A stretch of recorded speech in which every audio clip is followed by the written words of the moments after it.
Hello all, welcome to CSAT today. Let's go on to the next reading comprehension question for today. So as we were dealing with 2021 paper, this is set B, question number 22 देख रहे हैं हम आज. ये एक implication kind of question है. Implication kind of question से आपका मतलब है कि जो भी ये passage में दिया हुआ है उससे आप क्या समझे, आपने क्या imply किया उस information से. So this is the passage. Let's see the question. Okay, यहाँ पे 6 terminologies दी हुई हैं. Consider the following. Okay, ये terminologies हैं and then the actual question is which of the above farming practices, ये सारे farming practices हैं.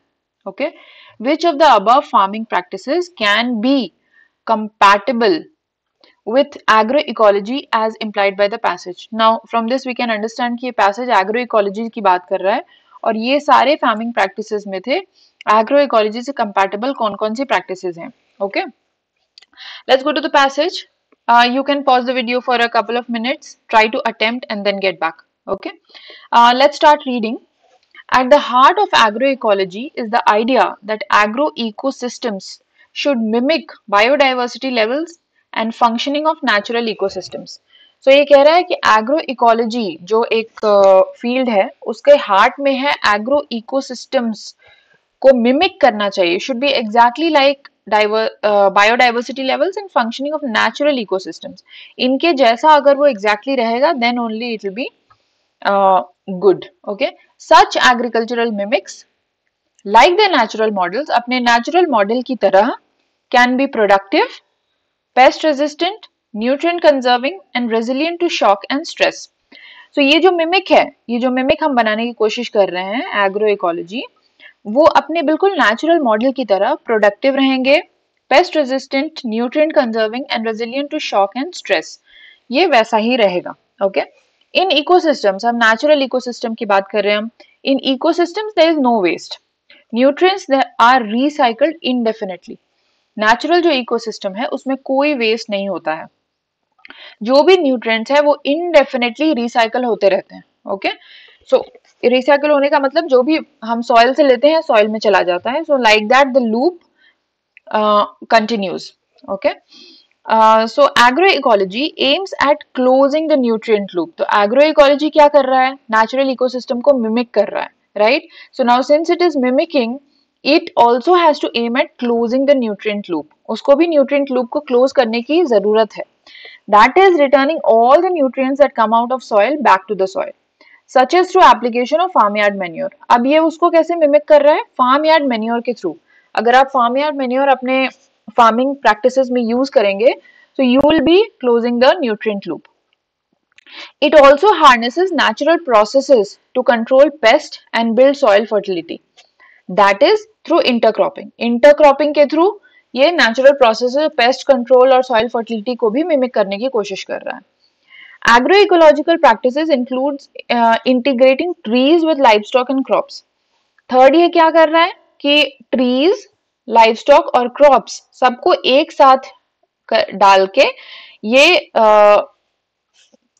this is another step towards mimicking the natural ecosystem.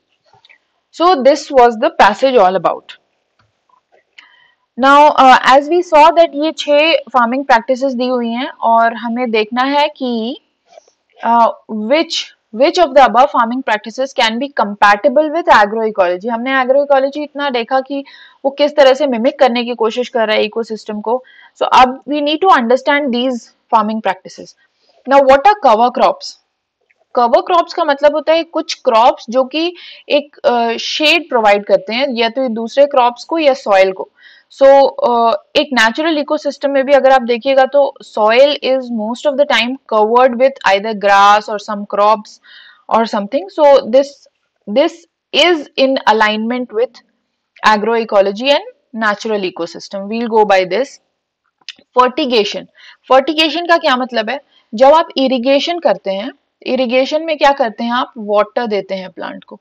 Okay, water के साथ जब आप फर्टिलाइजर को मिक्स करके और तब प्लांट्स में देते हैं तो that is called fertigation. So is fertigation a natural phenomena? No, natural ecosystem में ये नहीं होता है, ये एक मैन मेड फिनोमिना है, तो इसको विल नॉट कंसिडर.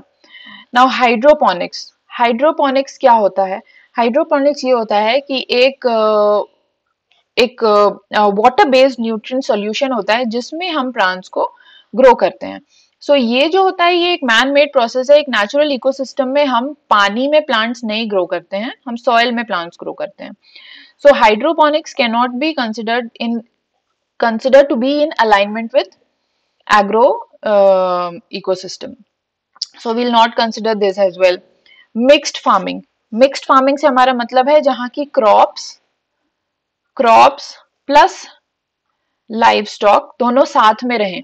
सो एक नेचुरल इकोसिस्टम में आप देखते हो कि क्रॉप्स और लाइव स्टॉक दोनों साथ में रहते हैं, फार्म है वहां पे गाय भी है, तो उस तरह से it can be in alignment with it. So we'll consider 4 also.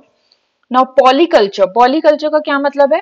जहां बहुत सारी क्रॉप्स एक साथ उगाए जाएं, बहुत तरह के स्पीशीज को अगर हम एक साथ कल्टीवेट करते हैं, that is called polyculture. So we can consider this as well. Vertical farming. Vertical farming से आपका क्या मतलब है आपको पता है? जब there is a shortage of land and we try to do cropping and farming on vertical atmosphere, या फिर वर्टिकली अगर हम ग्रो करना चाहते हैं, कोई फार्मिंग करना चाहते हैं, that is called vertical farming and it again is an artificial way. Okay, so we will not consider this. So according to us, the answer should be 1, 4 and 5. Okay, so let's see. So we'll go by A, which says 1, 4 and 5. It was an implication kind of question. You totally had to understand the passage and use the knowledge. Now, what technique will you use? Use the knowledge of agriculture. जो भी आपने agriculture के बारे में पढ़ा है, farming practices के बारे में आपने पढ़ा होगा पहले, वो नॉलेज को यहाँ पे यूज करने की जरूरत है to reach to the answer. ये एरिया, एग्रीकल्चर एरिया से ये पैसेज था. Let's look at the tough words from the passage. So the key words are agroecology. Agroecology is sustainable farming that mimics the natural ecosystem. Agroecosystems, ecological farming. Biodiversity, variety of life in a habitat. बहुत तरह के जीव जंतु जब रहते हैं उसको biodiversity कहते हैं. Resilient, capable of withstanding stress, बहुत strong, okay, जो stress को ले सके. Indefinitely endless, okay, infinity जिसको बोलते हैं, जो कभी end ना हो.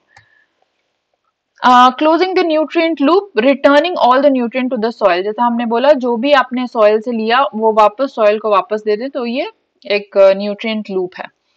Farm yard manure, animal waste को जब हम फर्टिलाइजर की यूज करते हैं, that is called farm yard manure. Intercropping, cropping of different crops together, growing different crops together in the same land is called intercropping. Livestock, farm animals. Okay, pigs हैं, cow है, गोट है, ये hence हैं, ये सब live stock के अंदर आता है. So this was it. Thank you all. Let's meet tomorrow with the next PYQ.